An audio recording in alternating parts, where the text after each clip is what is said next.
ഇവിടെ 1/16 വർഗ്ഗമൂലം എത്ര? 1/16 മാറ്റണം നമുക്ക്. മിശ്ര ഭിന്നത്തെ വിഷമഭിന്നം ആക്കണം. 1 × 16 1/16 1 × 16 ഇത് രണ്ടും കൂടെ ഗുണിക്കുക, ഇത് കൂട്ടുക ബൈ 16. അതായത് 16 + 9/16 25/16.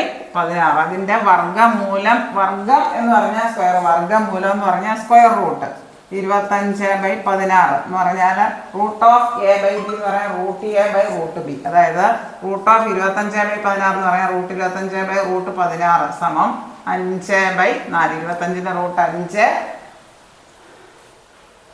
5/4 എന്ന് പറഞ്ഞാൽ അത് വിഷമ ഭിന്നമാണ്, അതിനെ മാറ്റണം. 5നെ 4 കൊണ്ട് ഹരിക്കണം. 4 × 1 4 ശിഷ്ടം 1. അപ്പോൾ ഇതിൻ്റെ എത്ര വരും?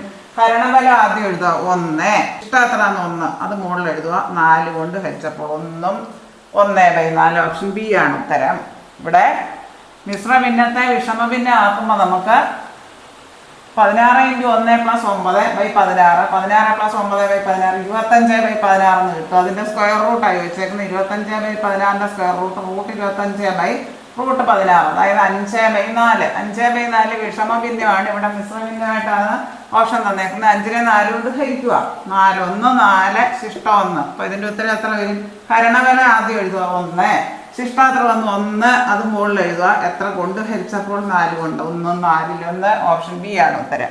ഇനി ഈ തന്നിരിക്കുന്ന ഭിന്നസംഖ്യകളുടെ പ്രത്യേകത എന്താണെന്ന് നോക്കാം. അംശങ്ങൾ തുല്യമായാൽ ഏറ്റവും ചെറിയ ഛേദമുള്ളതായിരിക്കും ഏറ്റവും വലിയ സംഖ്യ. ഇവിടെ ഏറ്റവും താഴെ പറയുന്നതിൽ ഏറ്റവും വലിയ സംഖ്യ എന്ന് ആലോചിച്ചേക്കുന്നത്. അംശങ്ങൾ തുല്യമായാൽ ഏറ്റവും ചെറിയ ഛേദമുള്ളത് ഏറ്റവും വലിയ സംഖ്യ.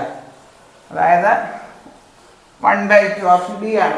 അംശങ്ങൾ തുല്യമായാൽ ഏറ്റവും വലിയ ഛേദമുള്ളത് ഏറ്റവും ചെറിയ സംഖ്യയും, അംശങ്ങൾ തുല്യമായാൽ ഏറ്റവും ചെറിയ ഛേദമുള്ളത് ഏറ്റവും വലിയ സംഖ്യയും. അംശങ്ങൾ തുല്യമായാൽ ഈ കാര്യങ്ങൾ ഓർത്തിരിക്കുക. അംശങ്ങൾ തുല്യമായാൽ ഏറ്റവും വലിയ ഛേദം ഏതാന്ന് നോക്കണം. ഏറ്റവും ചെറിയ സംഖ്യ ചോദിച്ചെങ്കിൽ ഏറ്റവും വലിയ ഛേദം നോക്കുക.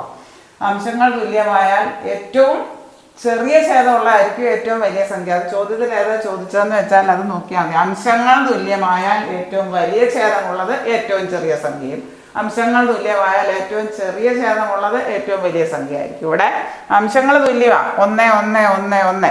അംശങ്ങൾ തുല്യമായാൽ ഇവിടെ ചോദിച്ചേക്കുന്ന ഏറ്റവും വലിയ ഛേദമുള്ളത്. അപ്പോൾ ഏറ്റവും വലിയ സംഖ്യ ചോദിച്ചേക്കുന്നത്. അപ്പോൾ ഏറ്റവും ചെറിയ ഛേദം നോക്കിയാൽ 8 4 6 2 ഇതാണ് 2. അപ്പോൾ ഓപ്ഷൻ ഡി ആണ് ഉത്തരം 1/2.